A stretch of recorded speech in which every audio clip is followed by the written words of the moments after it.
તારીખ 28 સપ્ટેમ્બર રવિવારના રોજ સુરત જિલ્લાના બારડોલી તાલુકાના કડોદ મુકામે બારડોલી તાલુકા નગર કોંગ્રેસ આયોજિત સંગઠન સૂજન અભિયાન અંતર્ગત પટેલ રાકેશભાઈ નસુરાના અધ્યક્ષસ્થાને સત્કાર સમારંભ યોજાયો, જેમાં ડોક્ટર તુષાર ચૌધરી તેમજ આનંદ ચૌધરીની હાજરીમાં ભાજપના બારડોલી તાલુકા પ્રમુખના ગામ માંગરોલિયાના યુવા સંયોજક પટેલ કલ્પેશભાઈ, નરેશભાઈ રમણભાઈ પટેલ, જિગ્નેશભાઈ નવીનભાઈ પટેલ તેમજ ગામના અન્ય ભાજપ છોડી કોંગ્રેસમાં જોડાયા.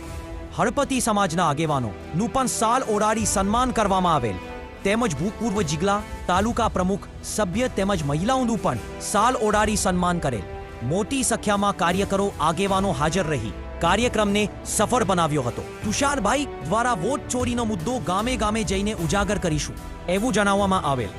કાર્યક્રમનું આયોજન પ્રદેશ મહામંત્રી તરુણભાઈ વાઘેલા, તાલુકા પ્રમુખ અનુપભાઈ વ્યાસ, સ્વાતિ પટેલ, કિરણ લાકડાવાલા દ્વારા કરવામાં આવેલ હતો.